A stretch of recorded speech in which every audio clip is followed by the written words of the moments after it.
itu memang tidak, sekali lagi PPT ini tidak harus mengcover semuanya. Tapi ada beberapa kata kunci. Nah, ini yang ingin saya cari dari kalian. Beberapa kata kunci yang itu menjadi major, menjadi utama, menjadi semacam kajian, gitu ya. Kajian yang perlu dibahas mestinya ketika bicarakan tentang urban citizen.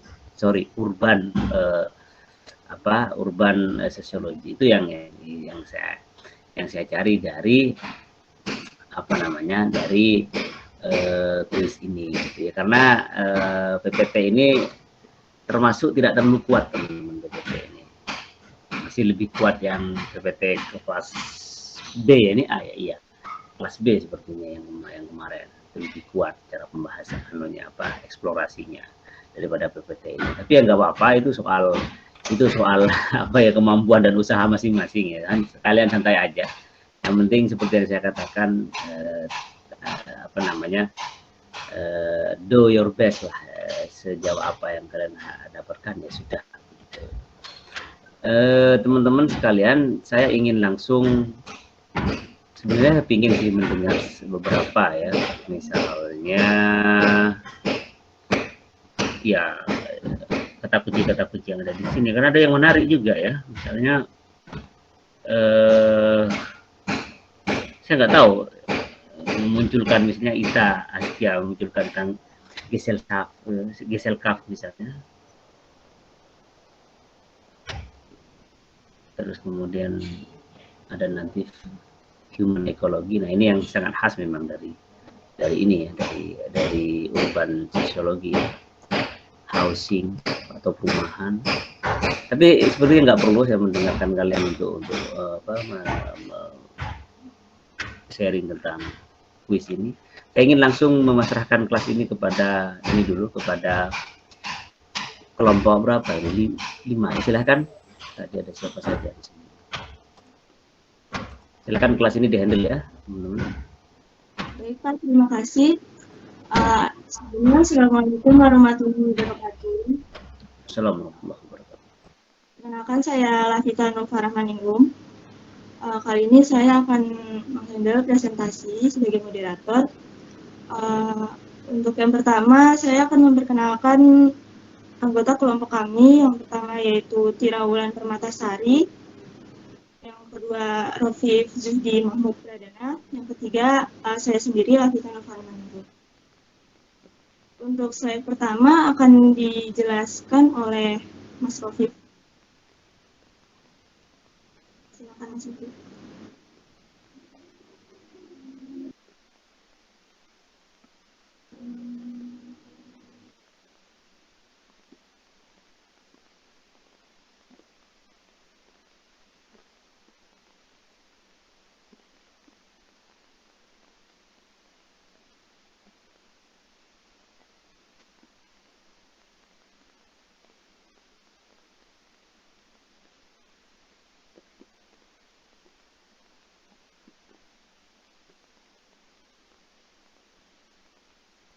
Sudah Mas?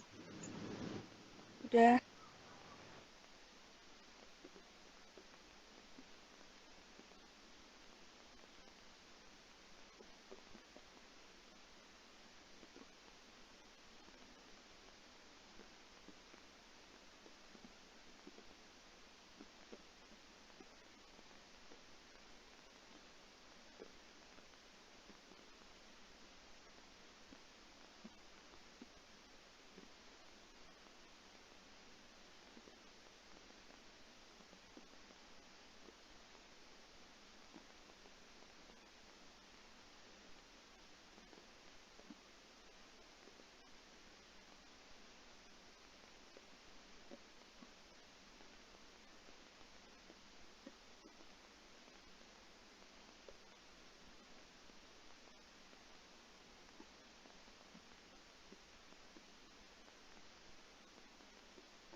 Baiklah, selanjutnya tokoh yang mengembangkan teori dari urban sociology ini yaitu Louis Ward. Louis Ward merupakan seorang sosiolog Amerika yang lahir pada tanggal 28 Agustus tahun 1897 di Gemunden, sebuah desa kecil di Jerman. Riwayat Louis Ward ini pernah menempuh akademik di sekolah menengah di Omaha, Sarjana, dan pasca sarjana di Universitas Chicago, yang kemudian menjadi staf Departemen Sosiologi di Universitas of Chicago, asisten profesor, dan profesor penuh. Selain itu, Ward juga pernah menjabat sebagai Presiden Amerika Sociological Society. Selama karirnya, Ward banyak mengemukakan tentang studi urban sosiologi melalui karyanya yaitu Urbanism as a Way of Life. Urbanism as a Way of Life, dalam karyanya tersebut, Ward berpendapat bahwa urbanism, ukuran dan kepadatan kota modern telah mengubah orang modern dan hubungan mereka. Selanjutnya, aspek Islam yang berkaitan dengan yang di dalam Al-Quran yang berkaitan dengan sosiologi perkotaan, yaitu dalam surat Al-Hujurat ayat 13 yang dalilnya yaitu ya ayyuhan nasu inna khalaqnakum min dzakari wa unsa wa ja'alnakum syu'uban wa qaba'in lita'arafu inna akramakum indallahi atqakum innallaha alimun khabir. Yang artinya yaitu, hai manusia, sesungguhnya kami menciptakan kamu dari seorang laki-laki dan seorang perempuan dan menjadikan kamu berbangsa-bangsa dan bersuku-suku supaya kamu saling kenal mengenal. Sesungguhnya orang yang paling mulia di antara kamu di sisi Allah ialah orang yang paling takwa di antara kamu. Sesungguhnya Allah Maha mengetahui lagi Maha mengenal. Nah, dari dalil di atas menekankan bahwa keanekaragaman manusia dalam berbagai aspek kehidupan pada umumnya diarahkan pada realitas beragama yang tumbuh dalam masyarakat. Nah, dalam dalil tersebut juga dapat dipahami dengan kesediaan manusia untuk menerima kenyataan bahwa keanekaragaman aspek manusia ini harus diakui dan diterima dengan menyikapi perbedaan tersebut sebagai suatu rahmat dari Tuhan yang bernilai positif bagi kehidupan masyarakat. Keanekaragaman ini erat kaitannya dengan sifat toleran, dan masyarakat kota mempunyai ciri sifat toleran tersebut. Sebagai masyarakat urban yang menjadi serbuan dari berbagai suku atau untuk tempat tinggal dan bekerja di sana, namun mereka tidak pernah mempermasalahkan itu. Mereka memahami perbedaan tersebut dengan sikap toleran dan saling menghargai. Selanjutnya akan dilanjutkan oleh Mbak Nafita. Jadi kita masuk ke perkembangan teori bersangkutan. Sebenarnya teori bersangkutan itu ada yang teori bersangkutan tentang sosiologi perkotaan itu ada banyak, tapi kami akan membahas hanya 2 teori saja. Yang pertama yaitu teori modernisasi. Di sini menurut Everett M. Rogers dalam Modernization Among Peasants, The 10 Impact of Communication menyatakan bahwa modernisasi merupakan proses di mana individu berubah dari cara hidup tradisional menuju gaya hidup lebih kompleks dan maju secara teknologis serta cepat berubah. Nah, suasana kehidupan di perkotaan itu sebenarnya merujuk pada ciri modernisasi yang tadi disebutkan. Gaya hidupnya itu serba canggih dan mudah, baik dari segi teknologi, transportasi, maupun pendidikannya. Serta perubahan di perkotaan itu juga cepat berubah mengikuti perkembangan globalisasi. Next. Lalu yang kedua itu teori konflik. Menurut Ralph Dahrendorf, teori konflik itu tidak akan pernah pisah dari akar struktural fungsionalisnya. Dalam karyanya, pendirian teori konflik dan teori fungsional disejajarkan. Fungsionalis menekan keteraturan masyarakat, sedangkan teoritis konflik melihat pertikaian dan konflik dalam sistem sosial. Teori konflik melihat keteraturan dalam masyarakat disebabkan karena adanya pemaksaan terhadap anggotanya oleh para penguasa. Di kehidupan sosiologi perkotaan juga konflik terhadap fungsionalisme struktural sering terjadi. Kaum borjuis menetapkan aturan-aturan yang dilaksanakan oleh masyarakat proletar dengan adanya pemaksaan dalam kehidupan dan tingkah laku sehari-harinya. Terkadang dari aturan tersebut juga mengalami penyimpangan. Hal ini pun juga menyebabkan adanya seperti kriminalitas dan kemiskinan.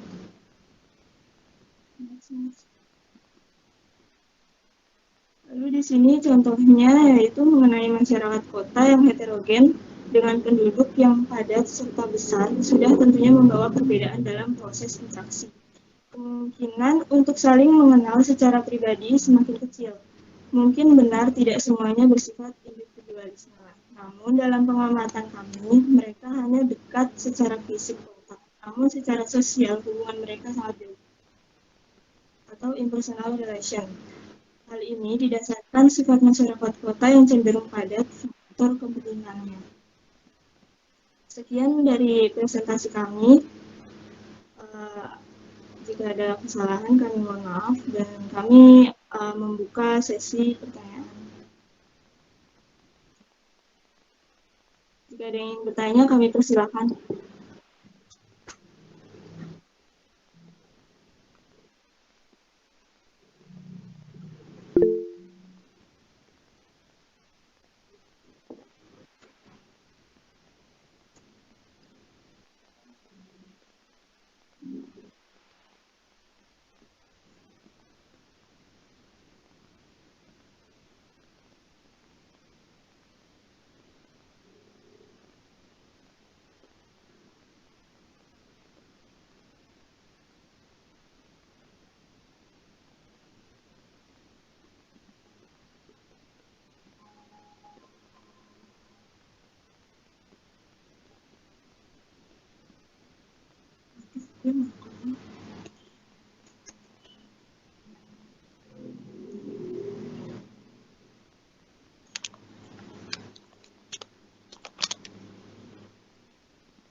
Silakan ada yang ingin bertanya.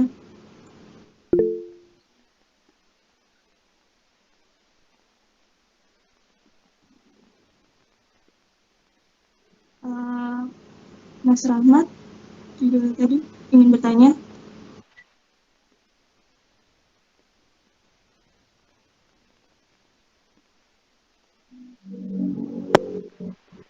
Sudah. Ya.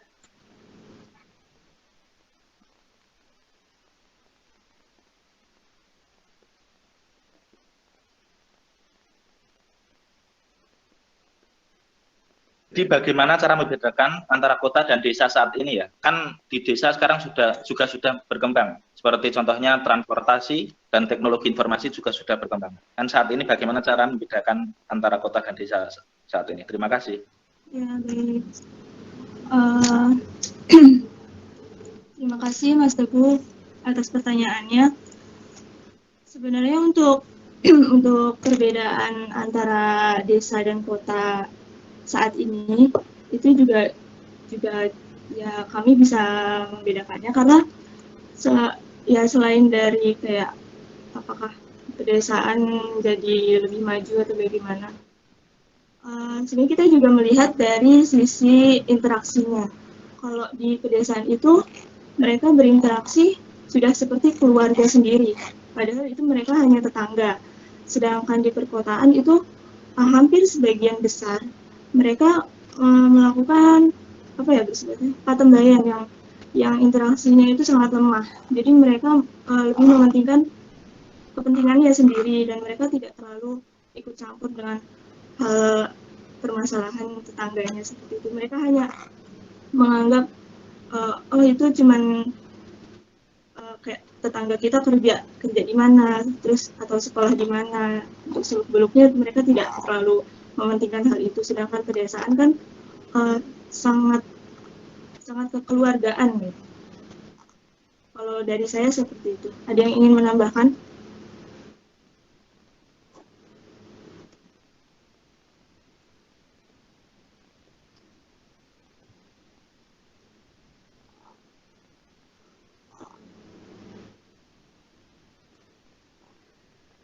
Silakan. Atau sebelumnya ada yang ingin bertanya lagi?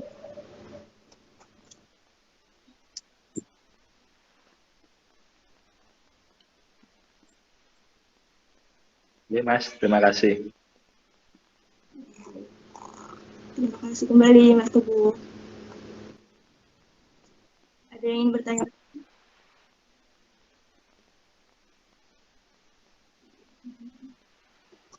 Assalamualaikum warahmatullahi wabarakatuh. Waalaikumsalam. Saya dari kelompok 5. Ingin bertanya, ya sebelumnya terima kasih atas kesempatannya dan presentasinya. Saya dapat banyak ilmu. Tapi saya mau nanya, kapan sih sosiologi urban ini lahir dan kenapa menurut kelompok 4 sosiologi urban ini cukup populer untuk kajian sosiologi? Mungkin itu aja. Terima kasih. Baik,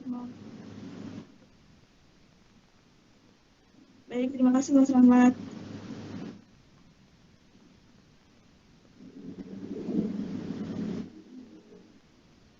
Maaf, sebelumnya saya sempat terputus, jadi tidak terlalu mendengar pertanyaan.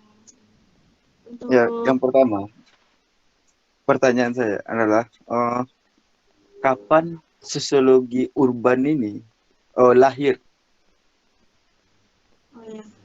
Yang kedua, eh, kenapa sih menurut kelompok 4, kenapa sosiologi urban ini cukup populer untuk kajian sosiologi kita? Baik, terima kasih Mas Rahmat pertanyaannya. Kami akan menampung terdahulu, atau teman-teman ada yang ingin menjawab, Mas Rofif atau Mbak Tira?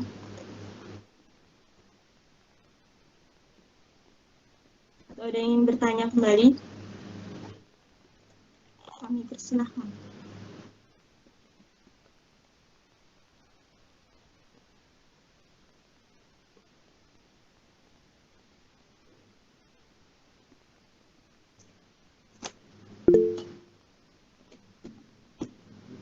Ya, silakan Mbak Ika. Pertanyaannya. Baik, terima kasih. Sebelumnya, Assalamualaikum warahmatullahi wabarakatuh. Di perkotaan saat itu banyak sekali berbagai masalah yang terjadi, seperti adanya populasi yang tinggi, ketimpangan sosial, terus adanya kemiskinan dan lain-lain. Nah, di sini bagaimana sosiologi perkotaan memberikan sebuah solusi dari adanya masalah-masalah tersebut? Terima kasih. Baik, terima kasih Mbak Ika pertanyaannya. Ya, sosiologi di perkotaan itu juga banyak banget kriminalitas yang terjadi atau ketimpangan sosial seperti kemiskinan. Untuk solusinya dari sisi sosiologis itu misalkan kemiskinan ya. Kalau kemiskinan kita bisa kita di dunia sosial nih. Tentang kemiskinan itu juga sebenarnya di dunia sosial sudah banyak orang yang telah melakukan hal mencegah kemiskinan gitu. Bukan mencegah sih ya, membantu misalnya ada donasi atau bagaimana atau bantuan untuk orang pelosok, bukan pelosok, di perkotaan yang tetapi kawasan kumuh gitu, banyak terjadi. Apalagi kayak saya sendiri, saya pernah ikut volunteer itu, volunteer tentang sosial begitu. Itu kita masuk ke daerah perkumuhan kawasan kumuh gitu. Nah itu kita di sana membantu dari segi ekonomi, terus pendidikannya ya seperti itu. Terus kita juga tidak membanding-bandingkan status sosialnya, kelas sosialnya seperti itu. Sedangkan kriminalitasnya kalau dari sisi sosiologi, kalau dari sisi sosiologi gimana? Ya kita seharusnya kerjasama sama pihak pemerintah seperti itu, kayak misalkan kepolisian atau mencegah anak remaja, kenakalan anak remaja itu kan juga termasuk kriminalitas. Kita misalkan ke sekolah-sekolah, terus bertemu anak-anak remaja, terus mengenal sisi anak remaja saat ini seperti apa, agar kita bisa mencegah terjadinya kriminalitas di perkotaan. Oke, terima kasih Mbak. Seperti itu Mbak Ika. Ya, sama-sama. Sedikit menambahkan jawaban dari Mbak Lafita tadi terkait permasalahan-permasalahan yang ditanyakan oleh Mbak Ika. Untuk permasalahan kepadatan penduduk atau yang ditanyakan tadi, itu solusinya bisa dari itu, membendung arus urbanisasi melalui kebijakan pemerintah. Jadi pemerintah dapat membangun daerah pedesaan yang lebih membangun pekerjaan di sana. Jadi terus pemerintah juga dapat meningkatkan pembangunan daerah di pedesaan agar lapangan kerja di pedesaan juga lebih meningkat, sehingga masyarakat desa tidak perlu untuk merantau atau mencari kerja di kota lagi. Terima kasih.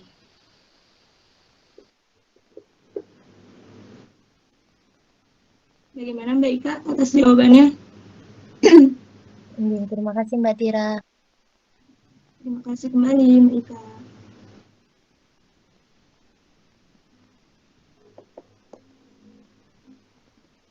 Sebenarnya untuk membahas sosiologi perkotaan sangat kompleks dan banyak sekali. Seperti dari sisi kriminalitas, kemiskinan, itu hal yang negatif dan positifnya juga ada sepertinya. Seperti misalkan teknologi yang maju, pola pikir maju juga seperti itu. Kalau kita lihat dari sisi positifnya, perkotaan itu sangat membantu gitu. Maksudnya tuh dalam kehidupan kita mudah. Seperti misalkan dari transportasinya itu sangat mudah sekali. Misalnya di Jakarta itu ada sekarang udah ada MRT, terus ada LRT, ada komuter lain, ada busway, dan itu juga tarifnya juga sangat murah gitu untuk orang yang tinggal di perkotaan.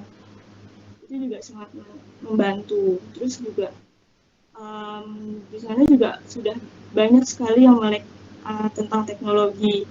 Terus di perkotaan juga banyak perubahan, mudah sekali terjadinya perubahan sosial. Seperti apalagi karena tuh perkembangan globalisasi itu berawal dari perkotaan menurut saya. Karena ya akses apapun di perkotaan ada bisa gitu, mudah. Ya seperti itu. Jadi kayak gaya hidup di perkotaan itu sangat modern. Gimana ada yang ingin menjawab pertanyaan dari Mas Rahmat?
Sebentar itu Mas Rahmat dulu selesaikan.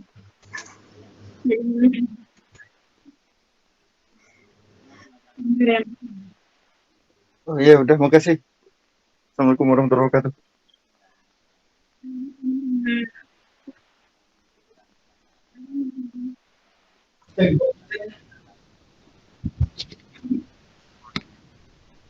Oke, Assalamualaikum warahmatullahi wabarakatuh. Saya justru mau menambahkan nih jawaban dari Mas Profif dan kawan-kawan mengenai asal-usul kemunculan urban sociology ini. Dari salah satu literatur yang saya baca, awal kemunculannya justru dipelopori oleh George Simmel dengan penelitiannya mengenai metropolis and mental life.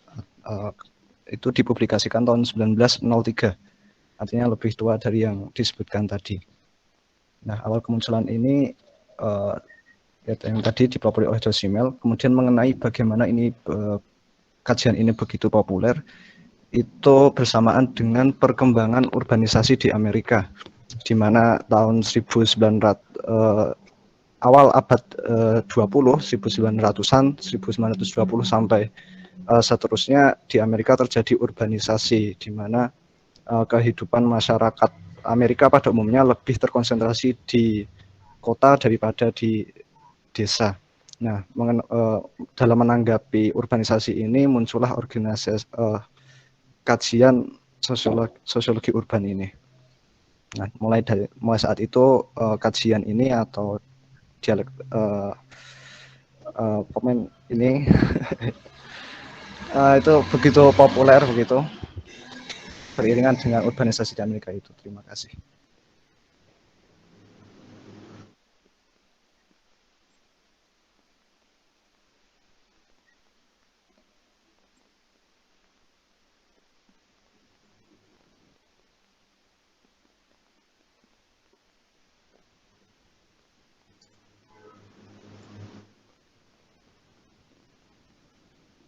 Silakan, ada yang bertanya. Silakan Mbak Dani. Baik, sebelumnya Assalamualaikum warahmatullahi wabarakatuh.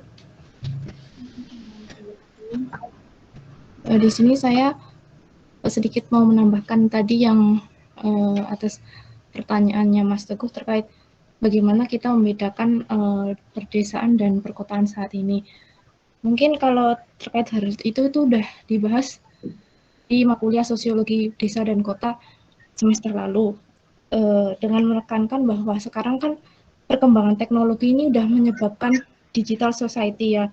Nah, sebenarnya tinggal dimanapun baik desa maupun kota itu sama sebenarnya kayak udah nggak ada perbedaan lagi karena perkembangan teknologi tersebut. Jadi udah masuk ke era yang namanya digital society. Terlebih karena struktur sosial di desa kita ini sekarang berubah. Mungkin kalau dulu itu perbedaannya itu dari desa itu mekanik solidaritasnya, sedangkan kota itu solidaritas organik. Tetapi perlu diketahui bahwa sekarang solidaritas mekanik itu di sebuah desa dan satu dan lainnya berbeda, dan mungkin solidaritas mekanik tersebut sudah berkurang juga.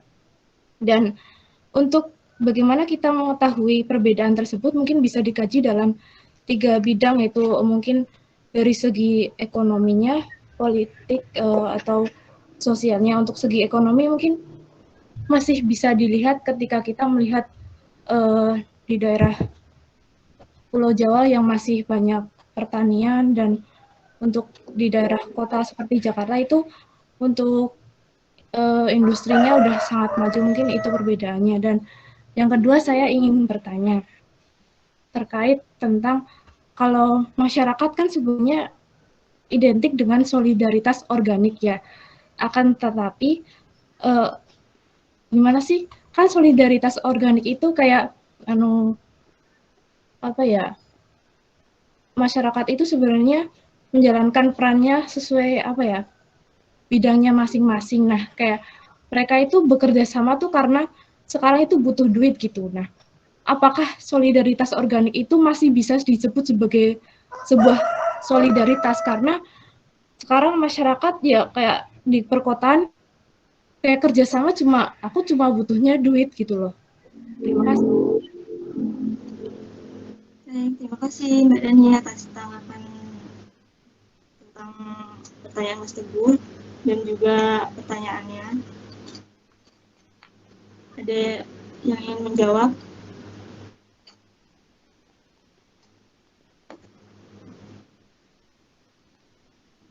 Ya, untuk yang Mbak Dani bilang tadi, itu memang benar. Hampir kebanyakan di daerah perkotaan itu yang tentang solidaritas organik, ya mereka tuh kayak misalkan kerja itu ya, kerja sama ya, mereka hanya membutuhkan kayak uangnya saja gitu, kayak butuh finansialnya gitu.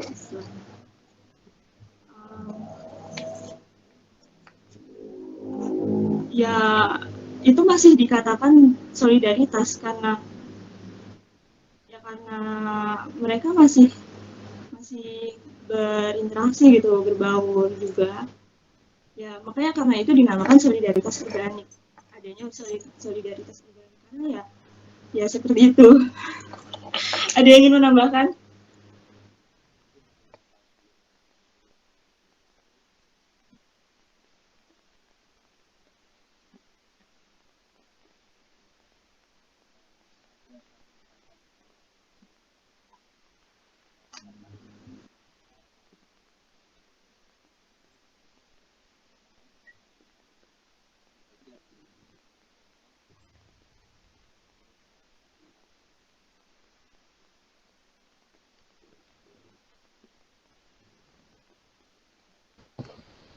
Selanjutnya saya juga ingin menambahkan dari pertanyaan Mbak Sari tadi, apakah solidaritas organik itu masih dapat disebut dengan solidaritas? Menurut kelompok kami kan ya benar tadi, masih dapat disebut solidaritas, karena dari pengertian solidaritas sendiri itu kan solidar ya, atau satu rasa, memiliki satu rasa, seperti kata Mas Rofif tadi, memiliki ikatan yang sama gitu. Jadi pada solidaritas organik ini mereka memiliki satu rasa yang sama walaupun dalam bentuk pekerjaan atau dalam bentuk pembagian kerja atau dalam membentuk dalam satu rasa yang sama dalam mencapai tujuan yang sama, yaitu mencari uang kan. Jadi menurut kami solidaritas organik juga masih termasuk sebagai solidaritas. Seperti itu jawaban dari kelompok kami, Mbak Ali. Bagaimana tanggapan? Baik, terima kasih untuk kelompok 4 atas jawabannya. Sama, terima kasih kembali Mbak Dani.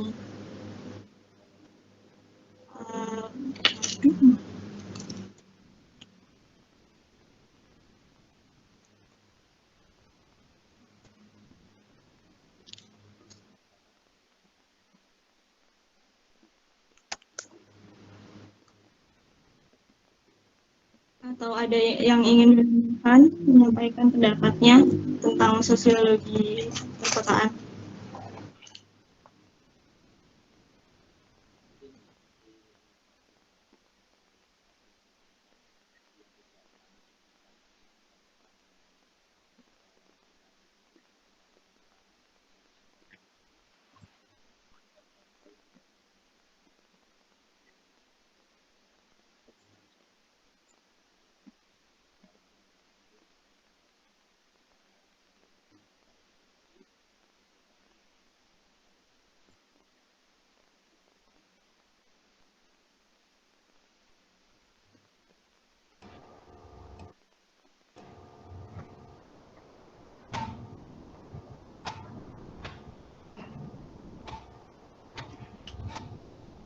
Kalau sudah nggak ada, cukup aja dulu, nggak apa-apa.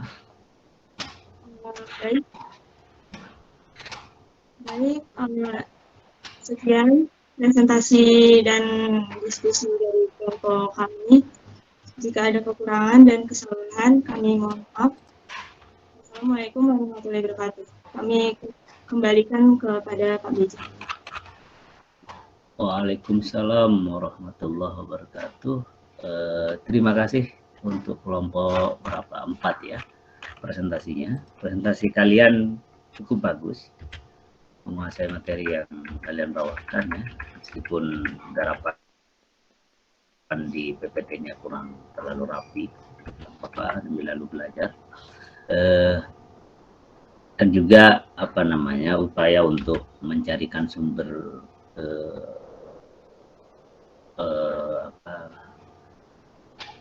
buku yang saya kasih juga sudah muncul, tapi setidaknya lewat Louis Wirth ini sudah sampai, dan itu satu hal yang cukup penting kalau saya lihat membicarakan sosiologi perkotaan atau urban sociology. Tapi apa yang disampaikan tadi Nadif Haq itu betul sekali. Kita mencoba menelusuri balik ke belakang ya, bagaimana kemunculan sosiologi perkotaan. Nah ini yang saya sebut agak kurang, memang nggak ada di PPT ini gitu. Kenapa nggak coba dilacak sebelum kita membicarakan kontemporer? Boleh coba, kalau misalnya mau membicarakan kontemporer secara lebih luas, sebenarnya harus melangkah lebih jauh, artinya sampai ke sekarang ya, dari Wirth ini sendiri gitu. Ya artinya biar lebih pas dalam konteks kontemporer sekarang, siapa saja yang baru-baru misalnya. Teman-teman nggak apa-apa, silahkan dieksplorasi aja. Terus kemudian kalau misalnya Louis Wirth ini sebagai akhir lah, tersebutlah begitu ya, kemudian ya berarti coba kilas balik lagi ke sosiolog awal. Sehingga kita bisa melacak sebenarnya kayak apa sosiologi perkotaan ini, bagaimana munculnya, kenapa harus muncul, bisa terbaca dari situ. Teman-teman sekalian, saya ingin menggarisbawahi beberapa hal terkait dengan diskusi kita dalam konteks pembahasan tentang urban sociology ya. Saya coba akan langsung masuk pada, saya ada beberapa satu catatan seperti biasa, ada presentasi, dan juga saya mencoba membaca ulang beberapa literatur yang ada ya. Saya ingin sharing PPT ini. Sudah bisa dibaca sosiologi sosiologi perkotaan. Bisa dibaca? Sudah. Oke. Ini yang ingin saya coba perkuat beberapa catatan buat ini. Karena tadi ini yang ketinggalan ya. Nah, saya cuma ingin mencoba teman-teman kembali kepada bagaimana ilmu pengetahuan atau teori itu muncul dan bagaimana didiskusikan sebelum taruhlah misalnya kita dapat sekarang.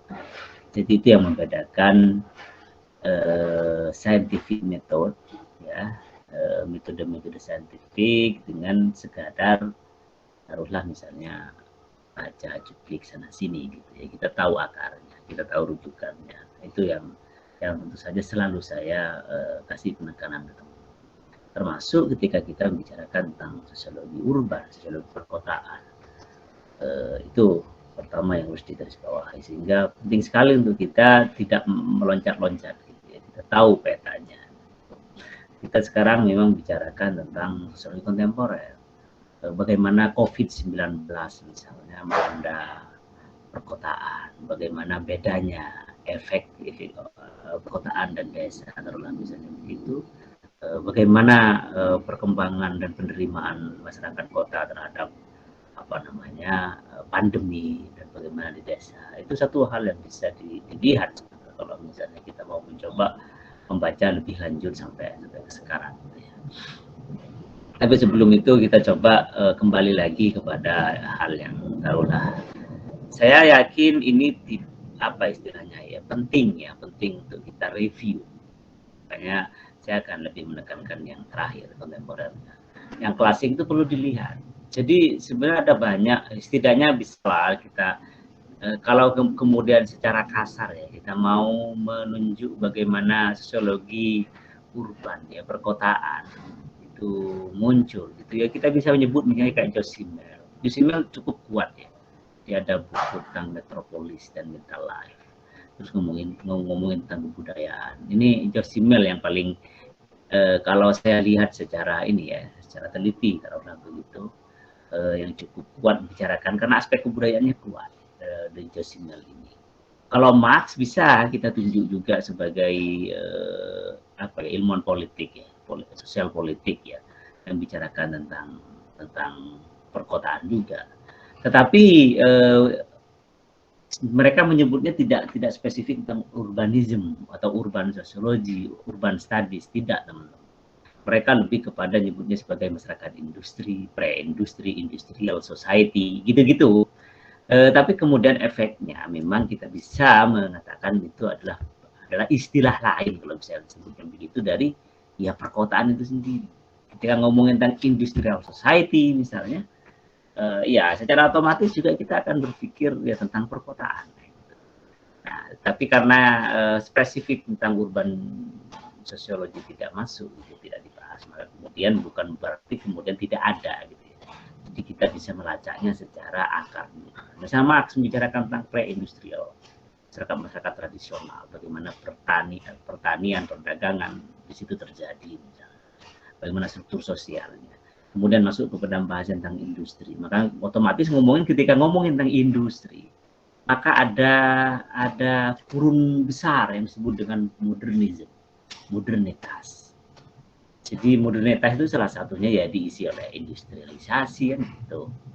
Di dalamnya tentu saja ada masyarakat industri, ada masyarakat produksi, produk, memproduksi, kemudian di situ pun juga muncul atau ada bisa disebut sebagai masyarakat kota. Industri, produksi, ekonomi misalnya. Ini wilayah Karl Marx. Maka dari situ kemudian kalau kita bisa melacaknya ada istilah alienasi, itu bisa masuk. Alienasi juga salah satu penderitaan ya, penderitaan dari masyarakat kota kalau kita bisa mau mensimplifikasi, mempermudah pemahamannya begitu. Anomi misalnya dari Emil Durkheim juga bisa. Tentang bunuh diri juga dari Emil Durkheim juga bisa. Tentang kekerasan tentu saja apalagi ya. Juga bisa kita carikan atau bahas ya dari perspektif sosial awal. Ferdinand Tones sebenarnya juga bisa membicarakan tentang social structure of city. Jadi secara umum bicarakan itu. City di sini sekali lagi ya apa namanya, tidak kemudian langsung terimajinasikan pada abad 19 ya, pertengahan ya. Kemudian seperti kita mega metropolitan, mega metropolitan itu apa istilahnya, kayak sekarang misalnya, tidak, itu aja berbeda dengan strukturnya. Tapi bahkan misalnya kalau kita mundur lagi sampai sebelum Masehi, tahun-tahun ketika Aristoteles, Plato misalnya hidup, itu city sudah ada. Tapi city yang kayak apa, kota yang kayak apa, nah itu kan butuh pembahasan yang lain ya. Mereka kan punya strukturnya sendiri, punya corak dan warnanya sendiri, punya macam-macam interaksinya sendiri gitu. Jadi punya mereka. Jadi misalnya nyebutin Spartan sama Aten ya, Athena sebagai city, terus ada city state misalnya, itu sudah ada sejak Aristoteles. Plato juga pernah menyebutkan itu. Itu masih lebih jauh lagi gitu, tahun-tahun 300 sebelum Masehi. Terus kemudian, tapi Ferdinand Torres memang tidak terlalu kuat selain membicarakan tentang Gemeinschaft sama Gesellschaft ini. Selain itu, saya kira dalam konteks pembahasan tentang masyarakat industri nggak terlalu. Tapi tetap saja yang bicarakan tata kota juga.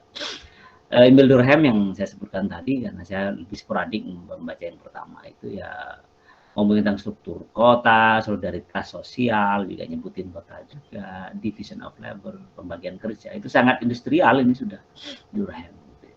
Terus kemudian Josimel yang saya katakan ini. Josimel ini ya, kalau saya lihat secara di antara tokoh-tokoh ini, meskipun Josimel itu uniknya begini Josimel teman-teman. Josimel itu agak terlempar dari 3 besar sosiologi. Misalnya 3 trinitas ya, bisa disebut sebagai trinitasnya sosiologi itu kan Durkheim ya, Durkheim, Karl Marx sama Max Weber tuh. Nah, padahal masa-masa ya meskipun Josimel sama Weber itu sama usia, nggak jauh beda, sama lah mungkin hidup di masa yang sama ya. Tapi kan Simmel kalah sama Weber misalnya. Ya karena Simmel sendiri memang agak ini sporadik ininya tulisan-tulisannya, jadi tidak utuh menjadi sebuah kajian ilmiah yang mendalam. Misalnya kayak Durkheim yang menulis tentang struktur sosial yang begitu panjang, terus kemudian ngomongin tentang division of labor yang begitu tebal. Max Weber juga membicarakan tentang agama Protestan yang tebal itu. Jadi nggak sesistematis sekuat itu. Gitu. Tetapi Josimel di tengah keunikan tulisan-tulisan dia menyasar banyak hal, ngomongin tentang style, ngomongin tentang vision. Itu Josimel. Jadi kalau kemudian kita tarik Josimel ini, kenapa saya katakan cukup kuat di sini untuk bisa dirujuk konsep-konsepnya, istilah-istilahnya. Ya karena Josimel tadi dia menyasar kebudayaan, juga menyasar ekonomi, filosofi of money itu cukup kuat ya. Josimel ini unik memang kalau dalam konteks sosiologi gitu ya. Josimel unik. Kalau kemudian kita agak meragukan, Josimel kan cuma observasi biasa misalnya. Ada sebagian kan sosiolog yang mengatakan itu. Tulisan biasa kayak esai-esai kita mengomentari tentang vision, tentang style, tentang gaya hidup. Cuma kayak gitu misalnya. Ya, boleh-boleh saja orang komentar begitu ya. Tidak berdasarkan kepada scientific riset yang muluk misalnya. Ketika misalnya bagaimana Durkheim meneliti, kan Durkheim yang paling kuat sebenarnya kalau selain Weber. Ya sama-sama kuat sebenarnya. Kalau Durkheim kan memang kayak apa ya, kayak sosiolog lapangan ya. Jadi dia meneliti betulan kayak Weber ini termasuk gitu ya. Kalau apa namanya, Simmel tidak terlalu masuk ke sana. Nah itu, terus kemudian kalau Weber tentu saja cukup sangat kuat dia membicarain tentang bahkan misalnya tentang rasionalitas, tentang kota, tentang perdagangan, tentang birokrasi misalnya, kan sudah lebih sangat modern kalau kita bisa mengatakan begitu. Nah ini akar-akar penting yang harus teman-teman pahami bagaimana sosiologi perkotaan itu muncul. Jadi dia punya fondasinya. Nah kemudian yang kedua yang kita bolehlah kita sebut sebagai kontemporer gitu ya. Ini madhab Chicago ini, kalau kita bisa menyebutnya begitu ya. Ini berkembang di Chicago, ada Robert Park, ada Louis Wills, ada Ernest Borges, kemudian Homer Hoyt sama yang lain-lain itu sedang betul apa yang disampaikan oleh Dewi Haq tadi. Jadi dia membicarakan tentang proses urbanisme ya. masyarakat industri di Amerika. Jadi bagian konsep dan perkembangan tentang sosiologi ini, cabang sosiologi ini akhirnya diambil alih sama Amerika. Memang kebutuhannya bagaimanapun juga. Padahal kalau kita misalnya mau coba melihat konteks sosial, ketika misalnya hidup Durkheim tahun-tahun taruhlah misalnya 1890-an peralihan ya, ke abad 20 misalnya. Itu kan industrialisasi baik di Inggris, Prancis, Jerman kan sudah cukup kuat gitu. Tapi kemudian secara teoritis itu dikembangkan di Amerika. Nah, ini banyak beberapa bagian yang kemudian lebih teliti gitu ya istilahnya ya. Karena taruhlah begini, kenapa mazhab Chicago ini serius gitu? Karena dia sadar masyarakat kami begini sekarang mengalami yang namanya industrialisasi, urbanisasi, perkotaan, kehidupan yang sangat kompleks itu kemudian diteliti oleh mereka sendiri.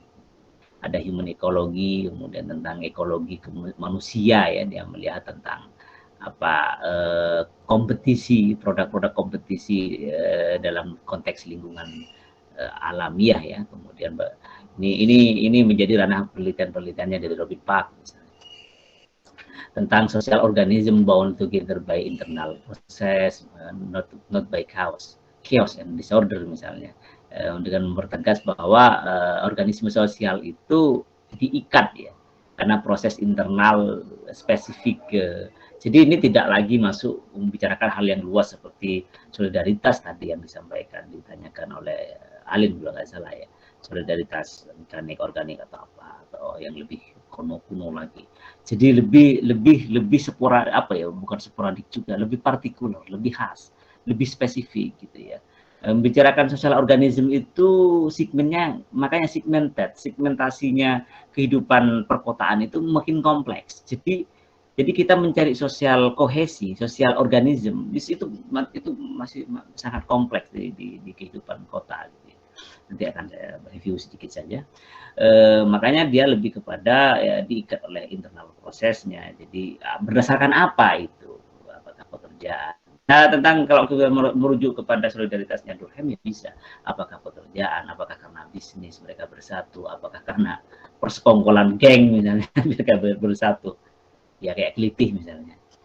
Ini isu yang sangat kencang di Jogja. Kelitih. Jadi solidaritasnya mereka juga punya. Solidaritas Kelitih kan misalnya.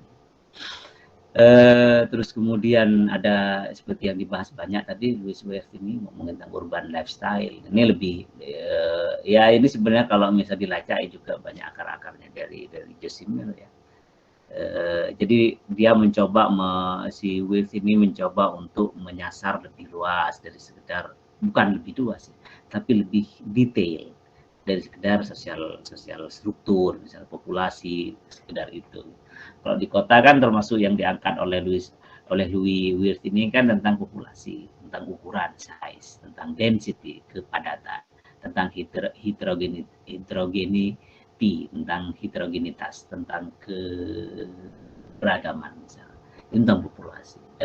Dan kota, urban sebagai sebuah geografis ya, letak atau baik itu secara daerah ataupun juga secara konsep, itu memang mengandaikan dan memang tidak akan lepas dari yang namanya populasi, ancaman populasi. Ada tadi disebut oleh kuis kalian juga ngomongin tentang kriminalitas, terus kemudian ngomongin tentang migrasi misalnya, imigran misalnya, itu sangat mungkin gitu, dan itu memang sudah menjadi dinamika perkembangan. Yang namanya imigran itu tidak hanya sekarang, misalnya teman-teman sempat baca gimana korban perang dari Suriah lari kemana-mana di Eropa termasuk ke Turki misalnya. Tidak hanya sekarang, dulu pada masa perbudakan, perang itu juga sama, orang menjadi sauka dan suaka politik dan yang lain-lain. Terus kemudian ada dari Ernest Borges ini ada teori lingkungan daerah ya, ngomongin tentang concentric circles, jadi lingkaran-lingkaran konsentrasi yang mengecil ya, tentang pekerjaan, industri, entertainment. Itu jangan lupa juga itu bagian dari urban dari urban sosiologi juga gitu, terus administratif, kompetitif proses. Nah ini lebih misalnya kita kalau begini teman-teman cara membacanya, apa yang misalnya ada pertanyaan bagus, apa yang membedakan desa sama kota, ini pertanyaan yang panjang jawabannya, kita bisa melihat dari aspek apa. Apakah pertama misalnya secara geografis kita bisa lacak secara geografis, kemudian secara infrastruktur, secara suprastruktur misalnya, terus kemudian yang paling penting adalah tentang struktur sosial secara umum kayak apa misalnya, apa yang bagaimana kalau kota, bagaimana kalau desa, itu bisa sebenarnya bisa diurai satu persatu ya untuk bisa menangkap pesan-pesan di situ dan perbedaan-perbedaannya. Terus kemudian ada sektor teori misalnya, sektor teori ini misalnya yang saya katakan di awal tadi, kenapa Amerika yang menjadi dominan, menjadi kuat lah istilahnya dalam teori ini, gitu ya. Karena dia itu betul-betul meneliti dan menyerap perkembangan realitas sosial masyarakat urban di sana. Misalnya sampai tentang sektor teori yang mengatakan bahwa daerah huni yang luas, daerah hunian gitu ya di kota itu cenderung akan melahirkan itulah hunian, gampang gini, rumah hunian itu akan selalu berdekatan dengan pusat istilahnya, pusat office, pusat perkantorannya, pusat jual beli bisnis gitu. Itu satu hal yang sebenarnya teori begini kan dalam konteks kita sekarang kan sudah hal yang lumrah ya, bahwa kita akan mencari tempat hunian itu berkaitan dengan gimana penghidupan kita kan sebenarnya kalau kemudian dilacak lebih tradisional lagi itu kan sama, orang nomaden itu akan bikin hunian itu di sekitar di mana dia bisa hidup, dia sedang bercocok tanam, maka tinggalnya si nomaden ini, orang yang nggak punya rumah ini akan ada di sekitar situ, akan ada di sekitar sawahnya, di sekitar sungainya, di sekitar lautnya kan begitu. Pindah lagi ke gunung misalnya akan ada begitu. Itu sama sebenarnya dalam konteks urbanisme. Jadi masyarakat, meskipun sekarang tadi dibicarain tadi tentang adanya canggihnya transportasi publik ya, tadi bagus sekali saya kira sebagai bagian dari kota misalnya, tapi tidak bisa dipungkiri bahwa tempat pekerjaan, pusat office, pusat perkantoran, pusat bisnis segala macam itu dengan sendirinya juga dia akan punya kecenderungan untuk melahirkan atau menciptakan hunian-hunian gitu ya. Baik itu yang sifatnya liar ya, yang nggak bisa dikendalikan oleh ya, kalau kita kan banyak liarnya kalau di Indonesia ya, hunian-hunian liar gitu. Atau yang memang desain. Tapi menariknya kota ini kadang di luar kendali kita teman-teman. Nah ini yang menariknya dari sosiologi sebenarnya, kalau teman-teman ada struktur sosial kita berkembang itu bahkan di luar kesadaran kita. Kita yang saya maksud di sini adalah aktor. Artinya apa? Artinya tidak semua aktor bisa meng-create kebudayaannya sendiri, fasilitasnya sendiri. Ada invisible actors. Jadi ada aktor-aktor yang tidak terlihat yang menciptakan struktur sosial kita. Tiba-tiba, ada ini, tiba-tiba ada mall disiapkan dengan huniannya. Ada ini, kok bisa. Dari mall dan huniannya kemudian taruhlah kalau kita agak kasar ya ngomongin Hartono misalnya, Hartono Mall. Tiba-tiba ada mall Hartono, kemudian ada hunian Hartono Residence, kemudian menciptakan pola kehidupan baru di sekitar Sleman sana. Yang awalnya sedikit bisa kohesif ya, solidaritasnya lebih, tiba-tiba sudah dibangun tembok, udah berubah kehidupan kita. Siapa ini yang mengubah? Pertanyaan besar sekali. Ini tentang power, teman-teman, tentang power dan aktor-aktornya. Ini yang menarik sebenarnya di balik sosiologi membicarakan. Tapi misalnya ya bisa kepada bergandeng dengan yang lain, sosiologi politik, sosiologi ekonomi pun dan yang lain-lain. Nah, ini saya tadi mencoba melihat dan kemudian dari kuis kalian yang kalian temukan tadi, yang kalian share tadi. Ada berapa fokus kajian yang bisa kita sebut ya. sebenarnya bisa luas dari ini, tapi setidaknya sosiologi perkotaan ini tidak akan jauh, selalu akan berhadapan dengan situasi-situasi kajian-kajian seperti ini. Jadi membicarakan tentang kota, dan kemudian bekerja sama dengan urban designer dan planner misalnya, ini orang-orang kayak teknik ya, teknik sipil, teknik interior, teknik perkotaan, apa istilahnya bersama mereka to address the dynamism of urban transformation. Dan ini penting sekali, membicarakan tentang dinamika ya, dinamika transformasi urban kota itu juga bagian dari fokus-fokus kajian. Itu luas memang topiknya, tinggal bisa dicari apakah tentang transformasi di bidang apa, apakah konfliknya, apakah huniannya, apakah aktor-aktor sosialnya, apakah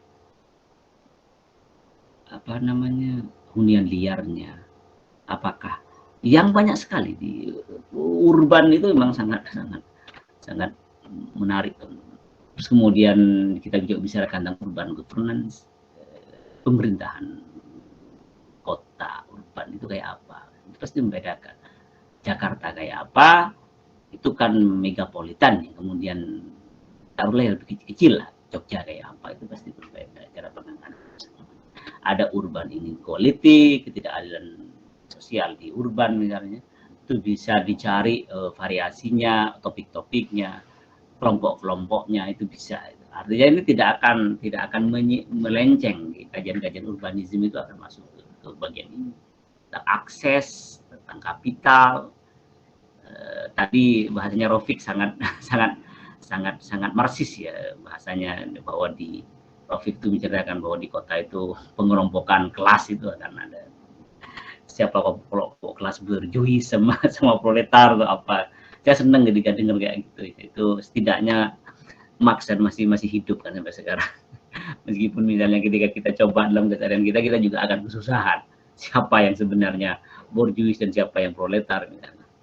Dan itu bisa jadi refleksi bareng-bareng kalian yang tentu saja yang mendalami dan membaca pemahaman dan teori-teori tentang sosial ekonomi misalnya. Terus kemudian the role of housing ya, tadi beberapa di antara esai kuis kalian juga nyebutin tentang perumahan, housing, bagaimana manajemennya, bagaimana adanya housing ini, perumahan ini, atau residen ya kalau kita menyebutnya sekarang itu banyak disebutnya residen dengan masyarakat sekitar misalnya, apakah mereka menjadi hantu ya, karena kadang kan kalau residen kan membangun tembok setinggi-tingginya, jadi dia melepaskan relasi sosial, ikatan sosial antara yang natural ada, kemudian diciptakan bentuk baru. Yaitu efek dari housing ini teman-teman, residence. Ini menarik kalau misalnya di antara kalian tertarik ingin konsentrasi dan meneliti aspek sosialnya kayak konfliknya, itu bisa. Terus kemudian tentang environment dan climate change, tentu saja ngomongin tentang perubahan iklim, climate change itu memang cukup dominan ya di kota. Karena kota juga kan menyumbang polusi teman-teman, polusi kotor apa segala macam itu kota. Terus kemudian selanjutnya ada the practice of new media and technology. Tentu saja teknologi ini umum, kemudian kalau kita tarik ke konteks kota, apa teknologinya? Ya apa saja, ngomongin tentang infrastrukturnya dengan teknologinya, ngomongin tentang transportasinya dengan teknologi, ngomongin tentang apapun itu dengan teknologi. Khas sekali dari kota. Apalagi ada smart city misalnya teman-teman, ada smart city atau digital city mungkin ya. Oh, kalau di kampung sini kan, kampung-kampung Jogja di sekitar saya itu ada kampung internet ya, apa mereka itu? Iya, kampung internet. Siapa tahu ada digital city misalnya, kayak apa konsep. Tentu saja ada itu semua. Kayak Jepang sudah mengembangkan beberapa tipe-tipe kota yang sangat high, sangat advance, canggih, tentang new media tentu saja ya. Terus kemudian ada cross disciplinary exploration of arsitektur. Ya, arsitektur ini tidak melulu dibaca kaku lah istilahnya. Jadi kemudian akan dieksplorasi, terus dibaca ulang bentuk-bentuk arsitektur. Kemudian ada cultural space, ya ini yang paling tentu saja yang paling banyak, lebih kompleks lagi yang ngomongin tentang kebudayaan. budaya lah ya, kebudayaan di kota itu. Jadi ya kalau kita misalnya mau meneliti ya tinggal bisa dicek pendekatan apa yang akan kita pakai ya. Terus kemudian ada konfigurasi urbanisme, migran urbanisme. Ini tantangan terbaru di beberapa daerah ya. Urbanisme migran yang sifatnya dari luar negara atau migran yang dari kita sendiri. Jakarta kan tahun 70-an, 60-an kan diisi oleh orang-orang datang berduyun-duyun 80-an, 90-an itu dari desa-desa. Istilahnya kan apa namanya itu? Mencari apa? Mengadu nasib misalnya sama. Atau yang di luar negeri. Jadi kalau di luar negeri kita nggak punya ya. Kalau darurat misalnya yang sedang konflik misalnya kayak Ukraina. Di sekitar Ukraina itu pasti banyak itu. Orang yang mau pindah dari Ukraina pindah ke negara-negara sekitarnya. Itu imigran, bagaimana pengaruhnya terhadap urbanisme, itu menarik sekali. Nah ini sebenarnya cuma saya sebelum lupa gitu ya, saya akan apa istilahnya ya, biar terpola teman-teman membaca sosiologi perkotaan, metodenya kayak apa. Karena ini ya, karena kota itu kalau dalam perkembangannya di Amerika ya, Chicago sangat kuantitatif misalnya, jadi yang ditawarkan saya coba lihat itu memang sangat kuantitatif ya, tapi sebenarnya bukan tidak bisa kualitatif ya. Ada geographic identifier misalnya, penandaan tentang geografis misalnya, itu kan bisa dibaca dan diteliti secara geografi juga, itu keahliannya Bu Astri. S3-nya kayak geografi dia. Terus kemudian ada computerized mapping, jadi pemetaan berdasarkan komputer. Jadi Singapura misalnya teman-teman, ada yang Singapura luar biasa canggih misalnya di bandaranya. Kita kan sudah nggak butuh itu manusia di situ. Ya maksudnya sedikit butuh manusia, banyak mesin kan yang bekerja, komputer semua. Mulai dari kereta itu komputer semua, nggak ada yang lain-lain. Itu pengaruh penting sebenarnya teman-teman. Bukti penting dari perkembangan kota. Ada ya ini GIS ini juga sudah dipakai dalam riset ya, Geographic Information System. Banyak sebenarnya toolsnya ya, kalau kemudian ngomongin tentang metode kuantitatif, sampling, survei, desain, statistik, analisis misalnya juga masuk. Terus kalau kualitatif ya kita bisa ngomongin tentang urban etnografi, kemudian apa yang tersembunyi ya, exposing, untuk mengangkat apa yang sembunyi di kota misalnya, tentang kehidupan, tentang urban inhabitants dan kebudayaannya, itu bisa tentu saja. Terus kemudian bagaimana pendekatan lain juga bisa kuantikual, misalnya multiple methods misalnya, untuk biasanya multiple methods ini dipakai rata-rata oleh mahasiswa doktor teman-teman, biar risetnya kuat. Jadi kualitatif dipakai, terus kuantitatif, ada grounded method dan lain-lain. Itu catatan singkat dari saya. Mungkin ada pertanyaan?